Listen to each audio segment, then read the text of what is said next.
Langit biru bersih tanpa awan. Angin bergerak pelan dari arah ladang, membawa bau khas tanah dan daun tebu. Beberapa burung kecil terlihat melintas rendah di atas pematang, sesekali hinggap di pagar bambu yang membatasi kebun dengan jalan setapak. Rina berdiri di depan rumah kayu berdinding anyaman bambu yang mulai pudar warnanya.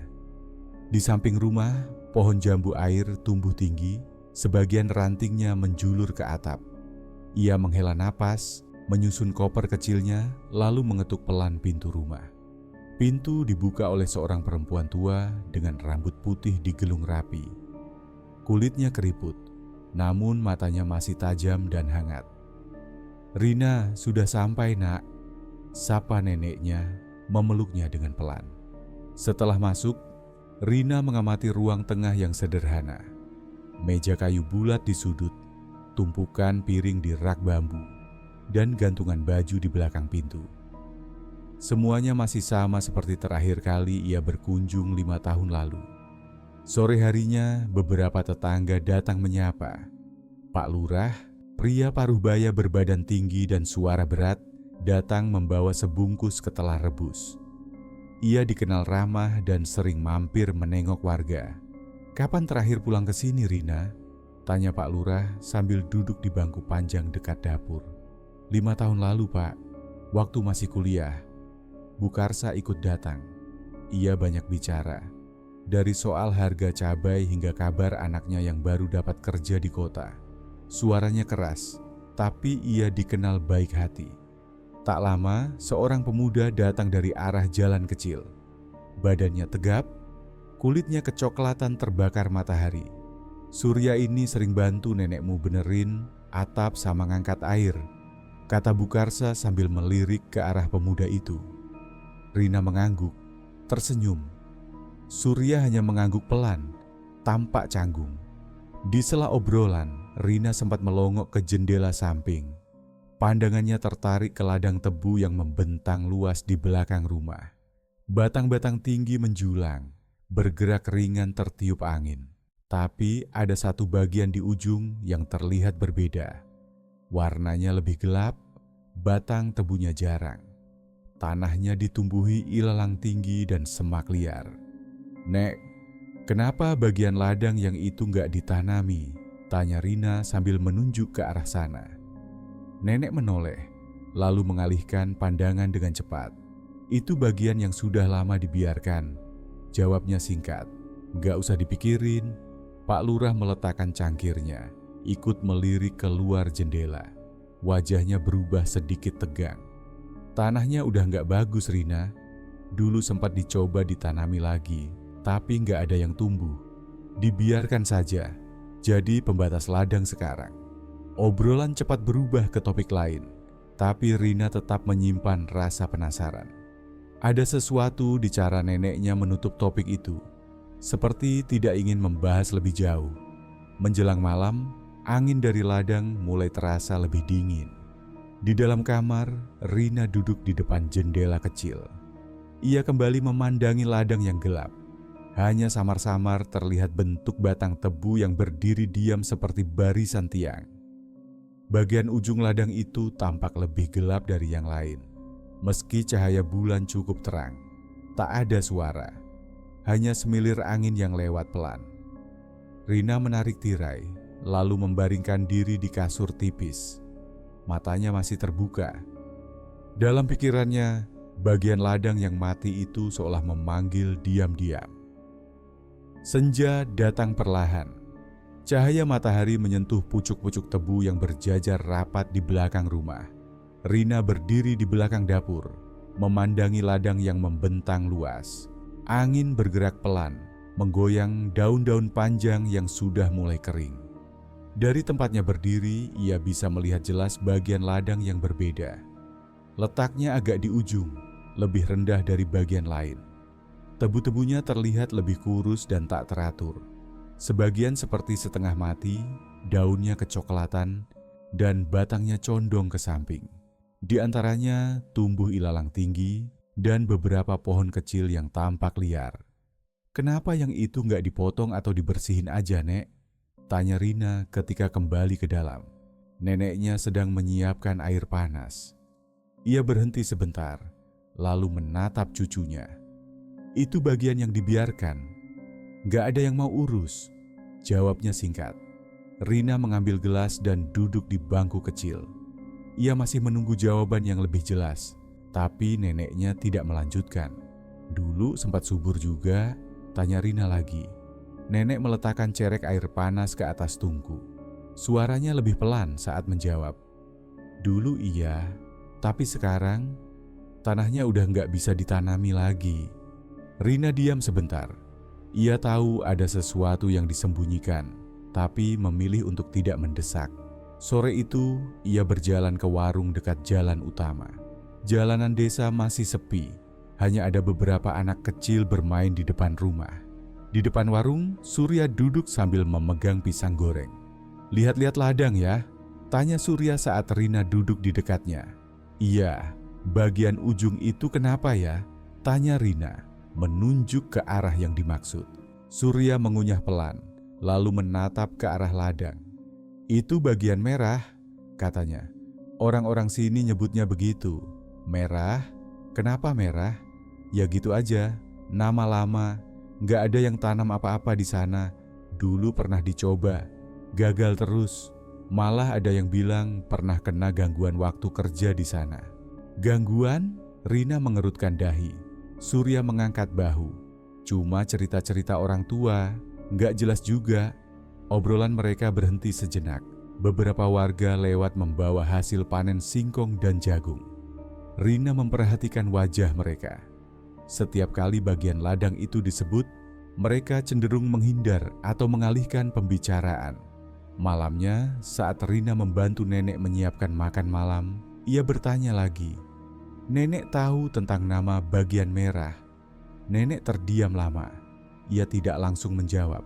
Sambil memotong sayur, ia berkata tanpa menoleh. Dulu ada kejadian di sana. Sudah lama sekali, waktu nenek masih muda.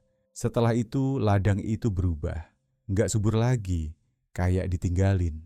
Apa ada yang meninggal? Rina mencoba menebak. Nenek tidak menjawab, tapi gerakan tangannya jadi lebih lambat. Ia lalu menaruh pisau dan menatap cucunya. Kamu nggak usah tanya-tanya soal itu. Pokoknya jangan ke sana, itu aja. Rina mengangguk pelan, tapi rasa penasarannya belum hilang. Ia mulai merasa bahwa ladang itu menyimpan sesuatu yang lebih dari sekadar tanah rusak. Malam itu sebelum tidur, ia berdiri lagi di jendela. Ladang di belakang rumah terlihat gelap. Angin masih berhembus pelan. Bagian ujung ladang tampak lebih gelap dibandingkan sekitarnya, meskipun bulan sudah tinggi di langit.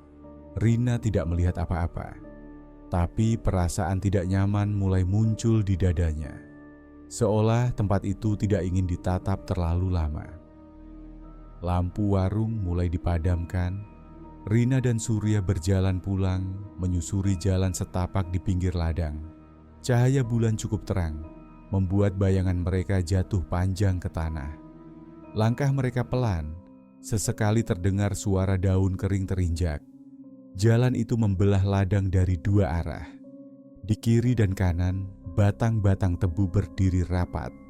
Sebagian menjulang tinggi, menyisakan celah sempit di antara barisnya.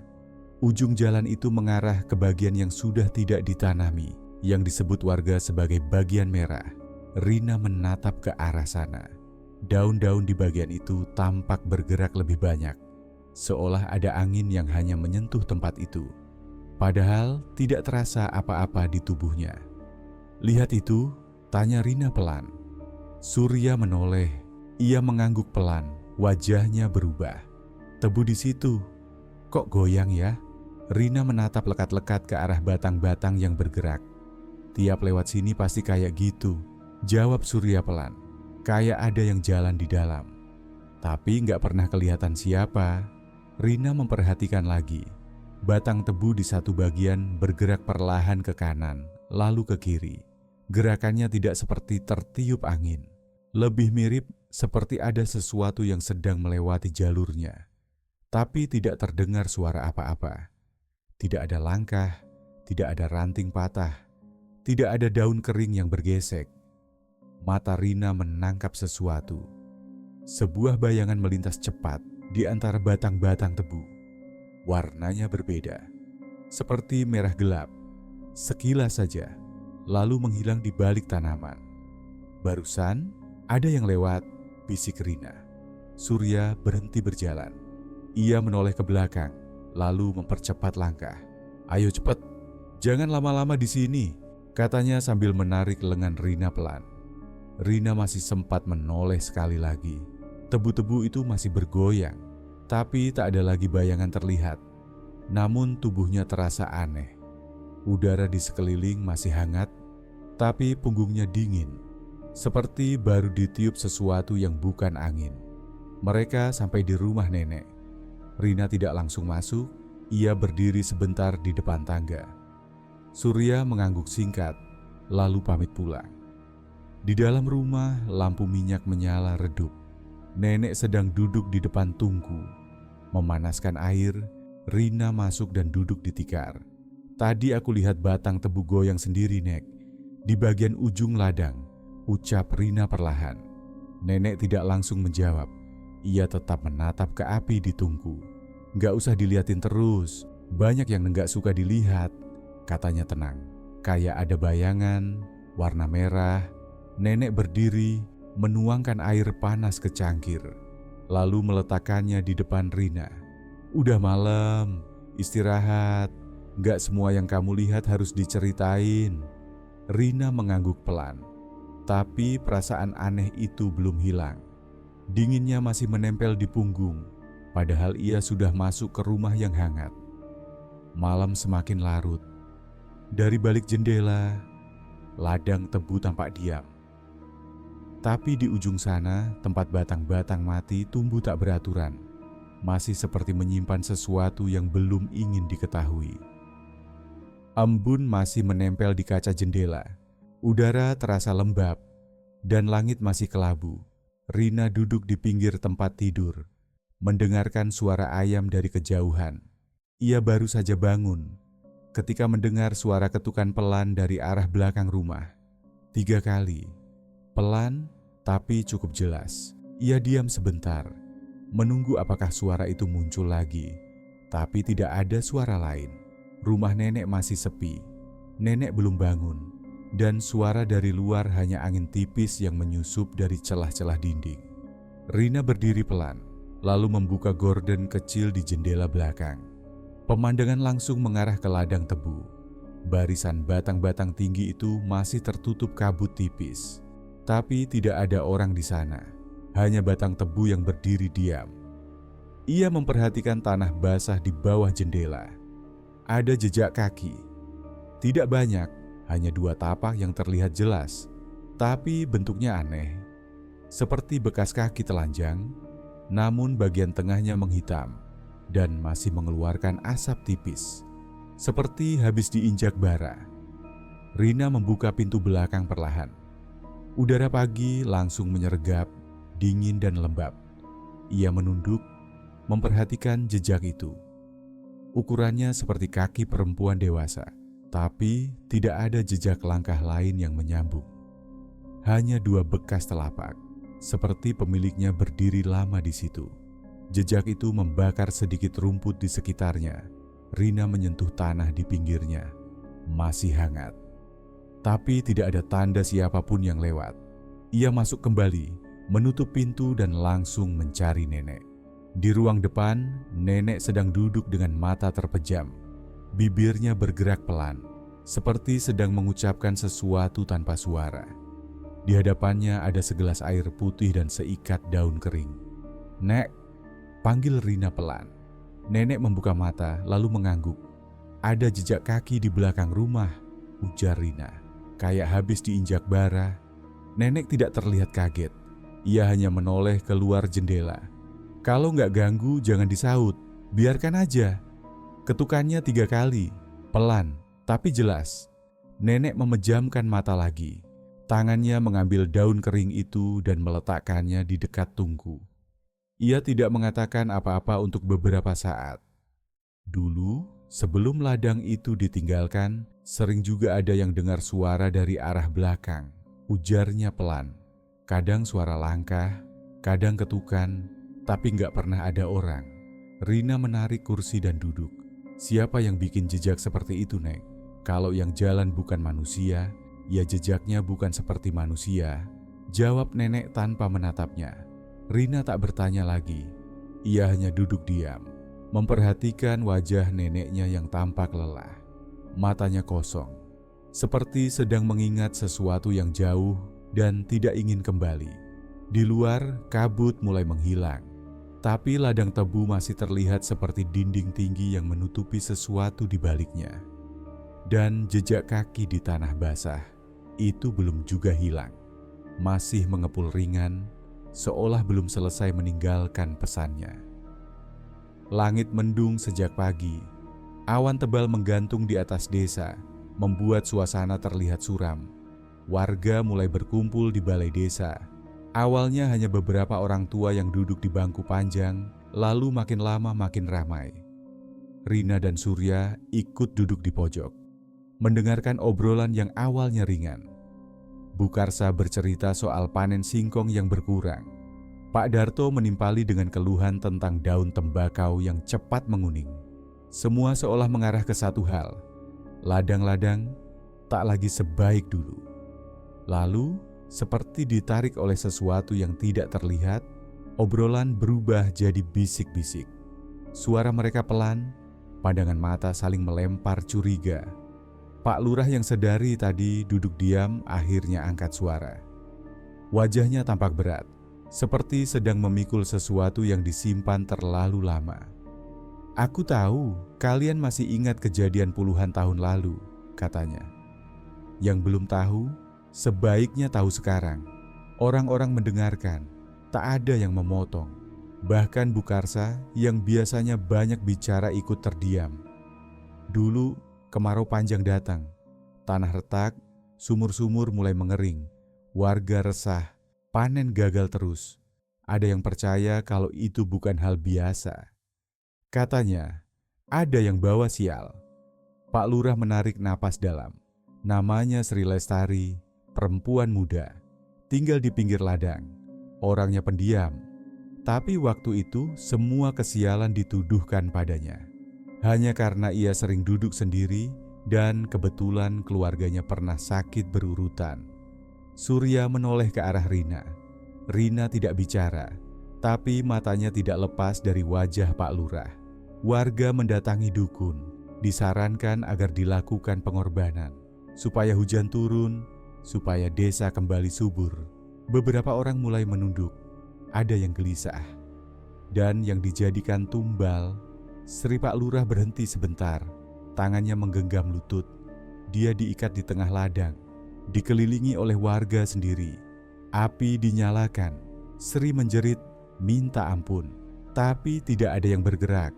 Ia bersumpah sebelum napas terakhirnya, kalau semua ini salah, dia akan kembali, dan dia akan mencari orang-orang yang telah menuduhnya. Suasana balai menjadi sunyi, angin dari luar berhembus masuk, membawa bau lembab dari ladang. Setelah itu, hujan memang sempat turun, tapi ladang tempat dia dibakar tidak pernah subur lagi. Sejak itu warga menyebutnya bagian merah. Tanahnya rusak, tebu tumbuh tak beraturan, dan lama-lama orang mulai takut mendekat. Rina merasa tengkuknya dingin. Ia membayangkan tempat itu yang kini hanya ditumbuhi batang-batang mati. Jejak bara yang sempat dilihatnya kembali terbayang. Semua mulai terasa masuk akal. Pak Lurah menunduk. Dulu aku masih muda, aku tidak ikut membakar, tapi aku ada di sana, diam saja. Itu juga salah. Warga lain tidak ada yang bicara, tapi beberapa mulai terlihat gelisah. Mereka tahu siapa yang terlibat, mereka tahu siapa yang diam, dan siapa yang menyulut api. Tapi mereka memilih bungkam. Rina berdiri. Ia keluar dari balai desa dan memandangi ladang di kejauhan. Kabut mulai turun perlahan. Di ujung ladang, bagian yang mati tampak seperti menyimpan sesuatu yang belum selesai. seperti menyimpan amarah yang belum terbalas. Langit tertutup awan tipis, bulan yang biasanya terang. Malam itu terlihat suram, suasana desa hening, lampu rumah-rumah sudah dipadamkan. Tapi dari arah ladang, Rina mendengar sesuatu. Ia duduk di depan jendela kamar, menatap ke arah gelap ladang. Suara itu terdengar lagi, tangisan, pelan panjang seperti orang yang sudah lama menyimpan kesedihan. Tangisannya terdengar terputus-putus, kadang berubah menjadi erangan. Rina keluar dari kamar. Ia menemukan Surya sudah berdiri di halaman, memandangi arah yang sama. "Kamu juga dengar?" tanya Rina pelan. Surya mengangguk. "Dari tengah ladang." "Kita lihat." Surya ragu sebentar, lalu menjawab, "Ayo, tapi jangan terlalu dekat." Mereka menyusuri jalan setapak yang mengarah ke ladang. Tanahnya lembek, sisa hujan 2 hari lalu. Tebu-tebu di pinggir jalan berdiri diam, seolah tahu mereka sedang dilewati. Tak ada suara lain selain langkah kaki sendiri yang tertahan-tahan. Semakin dekat ke arah ladang mati, suara tangisan makin jelas. Rina berhenti, menahan napas. Ada suara lain yang ikut terdengar. Bukan manusia, lebih berat, seperti suara geraman dari bawah tanah, dalam dan menekan. "Dengar itu?" tanya Rina dengan suara tercekat. Surya mengangguk, wajahnya tegang. Mereka berdiri di ujung pematang, menghadap langsung ke bagian ladang yang ditinggalkan. Tebu-tebunya tidak berdiri seperti biasa. Beberapa batang rebah ke samping, seperti pernah diinjak sesuatu. Di sana, di batas antara ladang subur dan ladang mati, berdiri sosok perempuan. Bajunya merah, tapi warnanya tidak terang. Lebih seperti kain yang sudah lama tersimpan di tanah. Rambutnya panjang, menutupi sebagian wajah. Ia berdiri diam, menghadap ke arah mereka. Tidak bergerak. Rina ingin mundur, tapi kakinya berat. Surya berdiri di sampingnya, juga tidak mengatakan apa-apa. Sosok itu tidak melangkah, tapi suasana di sekitarnya terasa semakin dingin. Embun di rumput mulai mengering, seperti menghindar. Tebu-tebu di sekelilingnya terlihat seperti membungkuk. Tangisan itu berhenti, digantikan oleh suara erangan rendah dari tanah. Seolah ada sesuatu yang sedang mencoba naik dari dalam.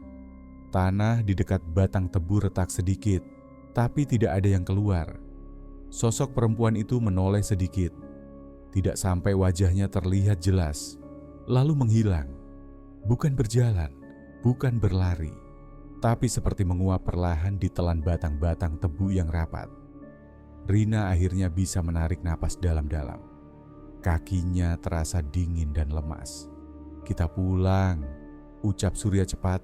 Mereka kembali menyusuri jalan setapak, lebih cepat dari sebelumnya. Tapi tidak ada yang bicara sepanjang jalan. Di depan rumah, Rina menoleh sekali lagi ke arah ladang. Sosok itu memang sudah tidak ada, tapi suara tangisnya masih tertinggal di telinga.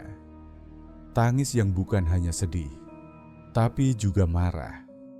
Seperti sedang menunggu sesuatu yang belum selesai. Surya tidak banyak bicara sejak malam itu. Ia terlihat lelah, matanya sering menatap kosong, seperti pikirannya ada di tempat lain. Setiap kali ditanya, ia hanya menjawab singkat, lalu menghindar. Rina memperhatikan perubahan itu. Dulu Surya dikenal ramah, mudah tersenyum. Tapi sekarang senyum itu sudah tidak ada. Ia sering duduk sendirian di beranda rumah, menatap ke arah ladang yang masih diselimuti kabut. Surya tidak hanya berubah di siang hari, malamnya ia susah tidur. Dan ketika akhirnya terlelap, mimpinya selalu sama. Dalam mimpi, ia berada di tengah ladang mati. Tebu-tebu di sekelilingnya tinggi, batangnya gosong. Di antara kabut, seorang perempuan berdiri. Bajunya merah, panjang sampai menyentuh tanah. Rambutnya menutupi wajah, tapi tangan perempuan itu terjulur ke arah Surya. Ia memegang bahunya. Sentuhannya dingin dan berat. Lalu terdengar bisikan, Kau cucu dari yang menyuruh mereka membakar aku?" Suara itu mengalun pelan, tapi kata-katanya menusuk. Surya selalu terbangun dengan napas berat dan tubuh berkeringat. Beberapa kali ia bangun dengan perih di bahu. Saat bercermin ada bekas seperti luka bakar kecil, seperti disentuh bara. Rina melihat luka itu saat mereka duduk bersama di warung kecil. Surya mencoba menutupinya dengan jaket, tapi lengannya sempat tersingkap. "Itu kenapa?" tanya Rina. Surya diam, pandangannya tertuju ke jalan setapak menuju ladang. "Aku mimpi," katanya akhirnya. "Dia megang bahuku setiap malam, sama terus." "Siapa?" "Perempuan berbaju merah. Dia bilang aku cucu dari orang yang bakar dia." Rina terdiam. "Aku baru tahu," lanjut Surya. "Kakekku dulu kepala dusun yang ambil keputusan waktu kejadian Sri Lestari. Apa kamu yakin?" "Iya, ibuku pernah cerita, tapi dia nggak pernah bilang lengkap. Aku kira cuma cerita lama, sampai aku mimpi, sampai aku bangun dan ngerasain sendiri." Rina menatap luka di tangan Surya. Bekasnya seperti lingkaran kecil, merah gelap di tengah. "Setiap malam tambah besar, kayak ngerambat," ujar Surya. "Aku rasa dia mulai nyentuh lebih dalam." Surya tertunduk, suaranya mulai gemetar. "Kalau dia nyari orang yang dulu ikut membakar dan yang masih hidup sekarang, mungkin aku salah satunya." Rina tidak tahu harus menjawab apa, tapi ia tahu satu hal. Apapun yang mulai terjadi, ini bukan lagi soal ladang. Ini sudah masuk ke rumah-rumah dan mulai menyentuh keturunan dari masa lalu. Pagi masih gelap ketika suara dari dapur membuat Bukarsa terbangun. Ia pikir ada tikus menjatuhkan panci, tapi saat masuk ke dapur, ia melihat lantai basah. Bukan air, warnanya merah, ada tetesan dari atap menetes langsung ke ubin. Ia mendongak. Tidak ada celah, tidak ada lubang, tapi darah itu menetes perlahan satu-satu. Bukarsa menahan napas, matanya beralih ke tungku. Dinding di sekitarnya menghitam seperti habis terbakar, tapi tidak ada api, tidak ada asap. Dapur itu baru digunakan sore sebelumnya. Ia membersihkan darah itu diam-diam. Tidak mau anaknya bangun dan melihat, namun gangguan tidak berhenti. Beberapa hari terakhir, Bukarsa mengeluh sering merasa ada orang berbisik saat ia tidur. Bukan dari luar, tapi langsung di telinganya. Suara kecil, seperti perempuan tertawa pelan. Kadang seperti sedang menyebut namanya berulang-ulang. Ia mencoba tidak peduli, tapi matanya makin lelah dan tubuhnya makin tegang setiap malam. Suatu malam, anaknya yang masih berumur 5 tahun menangis histeris. Ia tidur di bilik samping, dekat dapur. "Bu, di dekat tungku, ada perempuan." Bukarsa mendekap anaknya. "Perempuan gimana?" "Dia pakai baju merah, tapi mukanya aneh. Matanya nggak ada." Bukarsa langsung berdiri. Ia berjalan ke dapur. Tidak ada siapa-siapa. Hanya sisa abu di atas tungku yang masih hangat. Aroma kayu terbakar samar menyebar di udara, tapi tidak ada api dinyalakan malam itu. Keesokan paginya, beberapa tetangga melihat Bukarsa duduk diam di kursi bambu. Matanya sayu, seperti habis menangis. Rina mendengar kabar dari salah satu warga. Ia dan Surya datang ke rumah Bukarsa. Bukarsa tidak langsung bicara, tapi akhirnya ia mengaku, "Aku cucu dari dukun yang nyuruh bakar Sri Lestari dulu. Keluarga kami bawa nama aib itu turun-temurun, tapi kami kira semuanya sudah habis." Surya duduk di dekatnya. Bau kirinya masih terasa perih. Rina berdiri tak jauh, memandangi tungku yang menghitam. Sri Lestari datang lagi, tapi bukan cuma untuk ditakuti. Dia seperti sedang memilih, gumam Bukarsa. "Memilih apa?" tanya Rina. "Mereka yang harus menerima balik, yang dulu ikut diam saat dia dibakar." Tak ada yang menjawab. Suasana di dalam rumah jadi lebih dingin dari biasanya. Seolah dapur itu masih menyimpan sisa panas dari api lama. Tapi tidak ada asap. Tidak ada suara, hanya bayangan-bayangan yang mulai bergerak diam-diam dari masa lalu. Langit malam tertutup awan. Ladang mati yang biasanya gelap terlihat seperti memancarkan cahaya samar kemerahan, bukan cahaya lampu. Seperti bara yang tertanam di tanah dan tidak pernah benar-benar padam. Rina dan Surya memutuskan masuk lebih dalam ke bagian ladang itu. Daun-daun tebu kering menyentuh lengan mereka. Udara di sana lebih panas dari tempat lain, seolah tanahnya menyimpan sesuatu yang belum selesai. Langkah mereka berhenti di satu titik. Tebu di sekelilingnya jarang. Tanahnya retak dan hitam. Di sana, mereka melihat gundukan kecil, tidak tertata rapi. Rina jongkok dan mulai menggali perlahan dengan tangan. Tak butuh lama sampai jarinya menyentuh sesuatu yang keras. Potongan kayu gosong, arang, dan di bawahnya tulang kecil yang sudah rapuh. Ada sisa kain merah yang masih melekat, meski hampir hancur seluruhnya. Surya ikut membongkar bagian sisinya. Mereka menemukan potongan tulang kaki dan lempengan logam kecil yang setengah meleleh. Rina menatap Surya. Wajah Surya tegang, tubuhnya kaku. Saat Rina menyentuh potongan kain merah itu, suara jeritan terdengar dari kejauhan. Pelan tapi jelas, suara perempuan. Rina menarik tangannya cepat. Nafasnya memburu. Mereka berdua berdiri terpaku. Jeritan itu tidak berasal dari arah desa, tapi dari dalam ladang, dari dalam tanah, suara yang datang dari luka lama. Dia belum tenang, ucap Surya pelan. Rina mengangguk. Bukan cuma butuh dikenang, dia minta lebih dari itu. Surya menatap ke sekeliling. Cahaya kemerahan di tanah mulai redup, tapi masih terlihat. Seperti napas yang terus menyala di bawah permukaan. Ada yang belum selesai, lanjut Rina. Semua ini bukan sekadar gangguan. Dia ingin sesuatu ditegakkan. Keadilan, kata Surya, bukan pengakuan, tapi tanggung jawab. Mereka mengubur kembali tulang dan sisa kain itu dengan hati-hati. Tapi api di bawah tanah tidak benar-benar padam. Tanah itu masih hangat saat diinjak. Di tepi ladang saat mereka berjalan pulang, Rina berhenti. Ia menoleh ke arah dalam. Ada sesuatu berdiri di antara tebu yang menggantung rendah. Sosok perempuan. Diameter bajunya merah, lusuh dan sobek. Ia tidak bergerak, hanya menatap.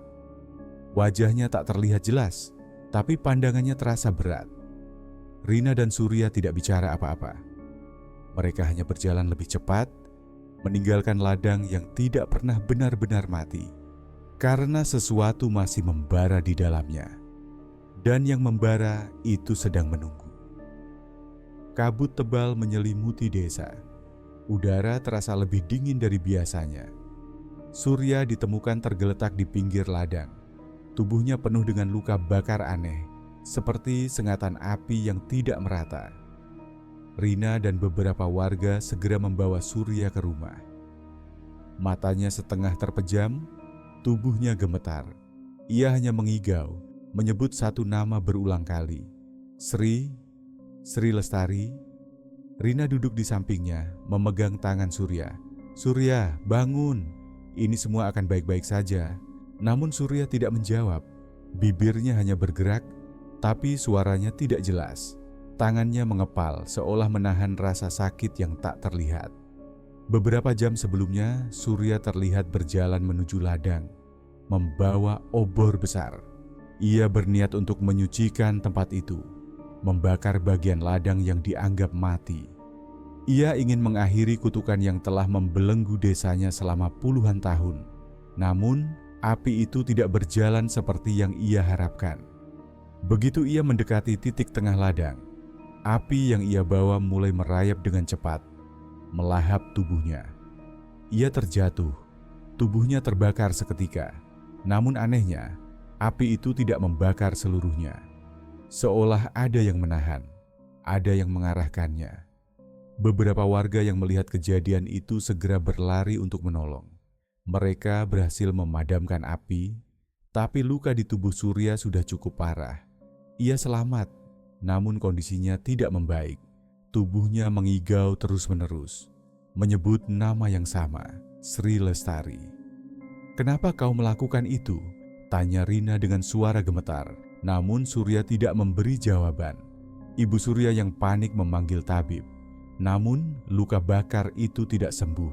Surya masih mengigau, merengek menyebutkan kata maaf yang tak jelas, seolah merasa bersalah atas dosa yang tak bisa lagi ia hapus. Rina duduk di samping Surya, memandang tubuhnya yang kini tampak rapuh. Kutukan ini bukan hanya milik Surya, tapi juga seluruh leluhurnya. Tidak ada cara untuk menghentikan apa yang sudah dimulai.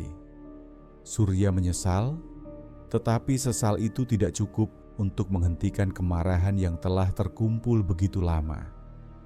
Sementara itu, ladang yang dulu tampak sepi kini semakin gelap, seperti menunggu sesuatu. Sesuatu yang belum selesai. Saat Rina melihat keluar jendela, ia menyadari sesuatu.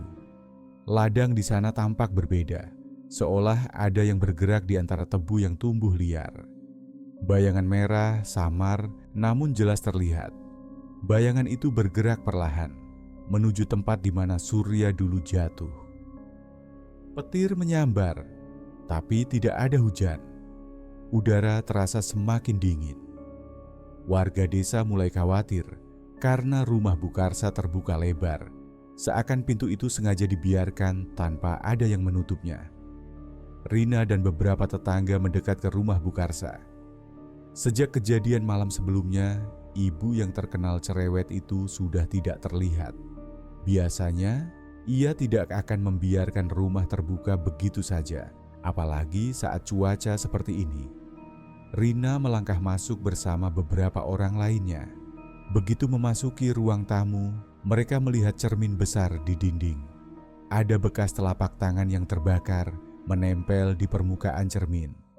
Tampaknya telapak tangan itu baru saja meninggalkan jejaknya dengan api yang menyala di udara, seperti tangan yang menyentuh sesuatu yang panas.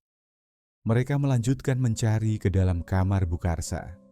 Di sana, mereka menemukan sesuatu yang lebih mengerikan. Di dinding, tertulis dengan tinta merah, seperti ditulis dengan tangan yang gemetar. Bayar dengan nyawa atau dengan pengakuan. Tulisan itu membuat mereka terdiam. Mereka mencoba mencari petunjuk lain, namun tidak ada tanda-tanda keberadaan Bukarsa. Semua barang di rumahnya tetap ada, seakan ia pergi begitu saja tanpa membawa apa-apa. Rina menatap tulisan itu dengan cemas. Ia mencoba menghubungkan kejadian-kejadian yang menimpa orang-orang di desa ini. Bukarsa, sebagai cucu dari dukun yang dulu ikut dalam ritual pembakaran Sri Lestari, jelas tak bisa lolos dari kutukan ini. Dan kini, seperti yang ditulis di dinding itu, Bukarsa harus membayar. Tapi dengan cara apa? Saat mereka memeriksa lebih lanjut, mereka menemukan bahwa kamar Bukarsa kosong. Tidak ada petunjuk tentang kemana ia pergi. Mungkin saja ia melarikan diri. Atau mungkin apa yang terjadi pada Bukarsa adalah bagian dari kutukan yang telah lama menunggu untuk menuntut balas. Rina merasakan ketegangan di udara. Semua ini semakin mengarah pada satu hal. Bayangan merah yang masih bergoyang di ladang semakin dekat dengan desa. Semakin banyak yang terpengaruh dan tidak ada yang bisa lari darinya. Balai desa terasa sepi. Pak Lurah berdiri di jendela, memandangi ladang yang tampak semakin gelap. Wajahnya pucat, tampak lebih tua dari biasanya. Ia sudah lama menahan beban ini, namun sekarang tak ada lagi tempat untuk bersembunyi. Warga mulai berdatangan ke balai, satu persatu. Rina juga ikut hadir, khawatir ada sesuatu yang lebih buruk lagi yang akan terjadi. Pak Lurah mengangkat tangan, meminta perhatian. Semua orang terdiam, menunggu apa yang akan dikatakannya. Pak Lurah akhirnya membuka mulut. Suaranya rendah, hampir tak terdengar. Saya anak dari salah satu orang yang terlibat dalam keputusan itu. Keputusan yang membuat Sri Lestari dibakar di ladang itu. Warga terdiam, terkejut dengan pengakuan yang tiba-tiba. Pak Lurah menghela napas panjang. Ia memandangi tanah di bawah kakinya sejenak. Ayah saya bersama dengan beberapa orang lainnya setuju untuk mengorbankan Sri. Mereka percaya itu satu-satunya cara untuk mengakhiri kemarau panjang yang melanda desa kita. Mereka menganggap itu jalan yang benar. Rina terkejut, hatinya terasa berat mendengar pengakuan itu. Selama ini ia tahu Pak Lurah sebagai orang yang penuh wibawa, namun ia tidak pernah tahu kebenaran tentang masa lalunya. Setelah itu, ladang kami mati. Tanah tak pernah subur lagi. Semua yang terlibat merasa bersalah, tapi tak ada yang berani mengungkapkan kebenaran. Mereka takut pada apa yang telah mereka lakukan. Pak Lurah menunduk, seolah menanggung beban yang sangat berat. Ketika saya menjadi lurah, saya memutuskan untuk mengumpulkan keturunan para pelaku, termasuk saya sendiri.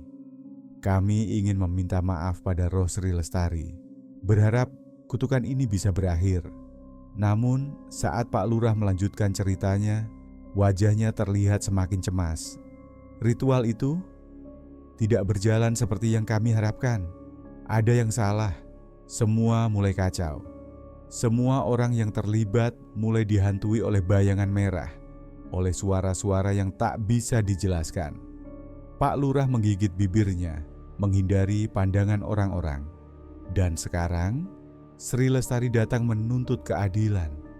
Saya meminta maaf, saya benar-benar minta maaf. Tapi saya tahu, ini sudah terlambat. Rina bisa merasakan ketegangan di udara. Pengakuan Pak Lurah seolah membuka pintu bagi sesuatu yang lebih besar. Sebuah kutukan yang tak hanya menuntut maaf, tetapi lebih dari itu. Seperti yang tertulis di dinding rumah Bukarsa, bayar dengan nyawa atau dengan pengakuan. Dan pengakuan ini mungkin tidak cukup. Pak Lurah menunduk, merasa putus asa. Warga desa hanya bisa terdiam, memandang satu sama lain, sadar bahwa apa yang terjadi selanjutnya mungkin akan lebih buruk daripada yang mereka bayangkan. Malam itu, langit terlihat lebih gelap dari biasanya. Angin berhembus kencang, tetapi tidak ada tanda-tanda hujan. Tiba-tiba, ladang tebu yang telah lama dianggap mati mulai terlihat seperti terbakar, meski tidak ada api yang terlihat. Rina terbangun mendengar teriakan-teriakan dari luar. Ia berlari keluar rumah, merasa panik. Sesampainya di depan rumah, ia melihat ladang sudah penuh dengan asap tebal yang datang entah dari mana. Namun, anehnya, api tidak terlihat, hanya bayangan merah yang bergerak cepat melintas di antara batang-batang tebu. Di tengah asap itu, sosok perempuan muncul. Tubuhnya terbakar, kulitnya mengelupas, tetapi matanya penuh dengan amarah yang tak terbendung. Itu adalah Sri Lestari. Sosoknya yang dulu hanya terdengar dalam cerita, kini berdiri di ladang yang dulunya menjadi tempat pembakarannya. Rina bisa melihat bayangan merah bergerak dengan cepat, menyentuh dan menyeret satu persatu keturunan para pelaku. Surya, Pak Lurah, dan beberapa orang lainnya yang terlibat dalam keputusan pembakaran Sri Lestari merasa tubuh mereka berat, seperti ada sesuatu yang menarik mereka menuju ladang. Jeritan mereka terdengar mengerikan, mengisi udara dengan ketakutan yang tak bisa dijelaskan. Mereka yang berusaha melarikan diri tiba-tiba merasa tubuh mereka melemah, seolah-olah mereka menjadi cair, tubuh mereka meleleh seperti lilin yang terbakar. Tidak ada yang bisa mereka lakukan, hanya berteriak, namun suara mereka hilang dalam keramaian api tanpa api yang melahap mereka. Rina berlari ke arah neneknya, yang tampak semakin lemah, jatuh terhuyung di tengah ladang. Namun sebelum Rina sempat mencapai neneknya, sosok Sri Lestari menyambarnya. Tanpa kata-kata, Sri memeluk neneknya. Wajah neneknya tampak tenang, meskipun ada sesuatu yang berbeda pada cara dia memandang dunia, seolah-olah ia sudah menerima nasibnya. Rina merasa tubuhnya semakin lemas. Matanya berkunang-kunang. Semua yang terjadi terasa seperti mimpi buruk yang tak berujung. Akhirnya ia terjatuh, pingsan di tengah ketegangan yang semakin meningkat di ladang. Ketika Rina terbangun, ladang sudah kembali tenang. Namun, yang tersisa hanyalah abu dan reruntuhan. Semua yang terlibat dalam kejadian itu, termasuk orang-orang yang dihantui oleh kutukan, telah menghilang, tidak ada jejaknya. Ladang tebu yang dulunya subur, kini benar-benar mati. Rina tahu, kutukan Sri Lestari telah selesai, namun dengan harga yang sangat mahal. Pagi itu, setelah hujan semalaman, udara terasa lebih segar. Langit terlihat cerah. Meskipun sisa-sisa kabut pagi masih tampak mengambang di antara batang tebu yang tampaknya lebih hijau. Ladang yang sebelumnya mati, kini mulai tumbuh tunas muda, perlahan mengisi kekosongan yang panjang. Rina terbangun dengan kepala yang berat. Ia merasakan keheningan yang aneh di desa. Rumah-rumah tampak kosong, dan beberapa jalan yang biasanya ramai kini sepi. Warga yang tersisa mulai pindah, sementara beberapa lainnya menghilang tanpa jejak. Surya tergeletak di sudut rumah. Tak sadarkan diri, wajahnya terlihat pucat dan tubuhnya gemetar. Rina keluar rumah, berjalan menuju ladang yang dulu dikenal sebagai bagian merah. Di sana, ia menemukan bahwa tanaman tebu mulai tumbuh kembali. Namun, bekas arang yang masih tersisa di tanah tak bisa ia abaikan. Ladang yang dulunya penuh dengan penderitaan, kini mulai menyembuhkan dirinya. Meskipun bayangan masa lalu tetap ada di sana, Rina memutuskan untuk menanam bunga di tempat yang dulunya menjadi lokasi pembakaran. Ia merasa bahwa itu adalah satu-satunya cara untuk memberikan penghormatan pada Sri Lestari, pada semua yang telah terjadi. Ketika tangannya menanam bunga di tanah itu, suara pelan terdengar, seperti bisikan angin yang lembut. "Terima kasih." Rina menarik napas panjang. Meski teror yang menimpa desa ini telah berakhir, perasaan berat masih menyelimuti hatinya. Ladang yang dulu terkutuk kini mulai hidup kembali. Tetapi ingatan tentang apa yang terjadi tetap ada. Saat ia berdiri, menatap ladang yang perlahan tumbuh subur, ia tahu bahwa tidak semua luka bisa sembuh dengan mudah. Namun, dengan sedikit kedamaian yang kini kembali, ia berharap desa ini akan menemukan cara untuk melupakan masa kelam dan mulai membangun kembali. Di kejauhan, terlihat pematang ladang yang mengarah ke desa, yang perlahan kembali hijau. Keheningan itu meski berat, akhirnya membawa kedamaian bagi mereka yang masih ada. Terima kasih telah menonton video ini. Jangan lupa untuk like, komen, dan subscribe, serta nyalakan notifikasi agar tidak ketinggalan video-video selanjutnya.